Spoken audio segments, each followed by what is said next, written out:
Today, my friend comes over to my house and I tell him to come down here because I want to show him something really cool. Hearing this, he eagerly follows until I open the garage door. OMG, what is this? An old car from World War II? Seeing that I plan to ask him to help me restore this car, he considers leaving. I then reveal a few details about the car to him. This time, he is even more shocked than before, so he agrees to stay and help me. Before we start the spa treatment for it, we check the car inside and out. The headlights seem dim due to time, but still retain their original shape. A few spots have rusted, but it is not too serious. The tires are flat and covered in a layer of dirt, which is understandable since the car has been neglected for decades. However, there are no major signs of damage on the tire surface, indicating that the tires are still usable after inflating. I take out the pump to test if the tires can hold air. The rims are intact and do not show serious rust. The initial check is done, so I drive the car onto a tow truck to move it to another location for cleaning. First, I remove the wheels to access and clean these areas more thoroughly, especially the parts behind the rims, where dirt and mud can accumulate out of sight. I spray a specialized foam cleaner to clean the tires and rims.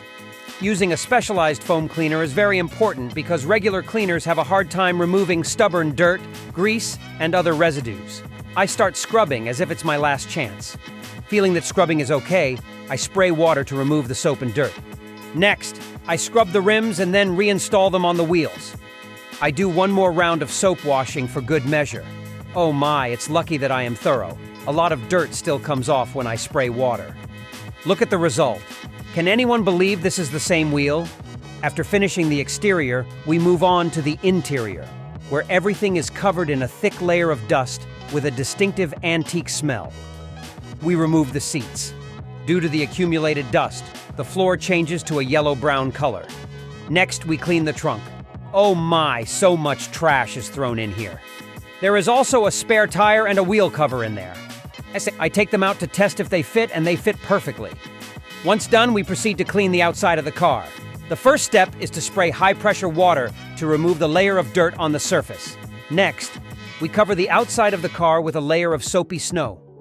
We use a foam sprayer to ensure that the foam layer is evenly spread over the entire surface of the car. We spray the foam solution evenly over the entire surface of the car, including the body, rims, and other parts. The thick foam helps cling and soften stubborn stains.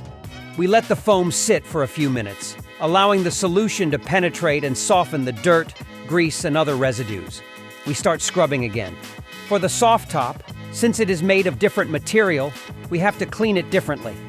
We use specialized tools and methods to ensure the highest effectiveness without damaging the surface. We spray the cleaning solution over the entire surface of the soft top, ensuring the solution penetrates the fabric fibers to soften and remove the stains.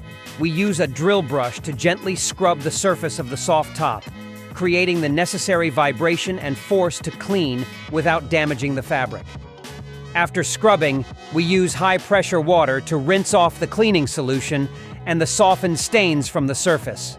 After scrubbing, we rinse the surface to wash away the cleaning solution and the dirt that has been removed from the surface. Finally, we use a dry cloth to wipe the surface dry.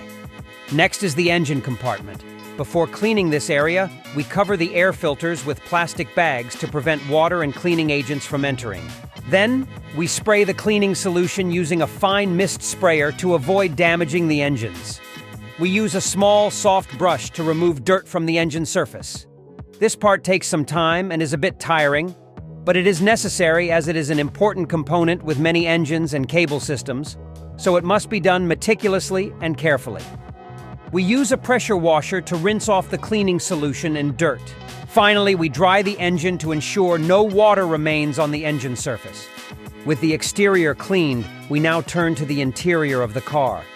The fabric interior of the soft top is severely torn and damaged, clearly having undergone many years of use and poor maintenance. We remove the torn fabric. We vacuum the car floor and find a thick layer of dust. Next, we vacuum the glove compartment and then spray cleaning solution. This part is small and boxy, so we use a brush attached to a drill to create the force and vibration needed for deeper and more effective cleaning. After scrubbing, I use a vacuum with a small nozzle to clean the inside of the glove compartment. Finally, we use a dry cloth to wipe. Next, we clean inside the car doors. We spray cleaning solution on the inner door surfaces. We use a brush to clean thoroughly the crevices and small details that cloths cannot reach, from the door handles to the edges and gaps. Then we use a cloth to wipe. We do the same for the car floor. We use a specialized vacuum to clean the car's floor mats. This vacuum uses steam and strong suction to remove dirt, helping the floor mats become cleaner and fresher. After finishing, we vacuum the trunk. For the seats, we first blow away the dust, then spray cleaning solution, use a round brush to scrub, and finally use a dry cloth to wipe. Although the seat is quite small, it has many details, so both of us have to jump in to do the job. We also remember to remove the metal frame behind the car seat. This metal frame helps maintain the seat's structure and ensures safety for the occupant. We clean it like the other parts, removing not only the dirt, but also the oxidized outer metal layer. In the end, we apply lubricant to the metal rod to reduce friction, prevent wear, and ensure smooth operation. Next is the steering wheel. I spray cleaning solution on it. We cannot skimp on this step because the steering wheel is very important. It also has many details, so I use a small brush to scrub and then use a dry cloth to wipe. The instrument panel in front of the steering wheel has many devices, so I need to be gentle with them. I use a small round brush to clean and then use a dry cloth to wipe. After cleaning the car, we reassemble the parts to their original positions. We finish the rear seat and then move to the front seat. After assembly, I clean the front windshield. Outside, we use a polishing machine to polish the car's paint surface. Polishing helps remove stains, small scratches, and other impurities from the paint surface, making it cleaner.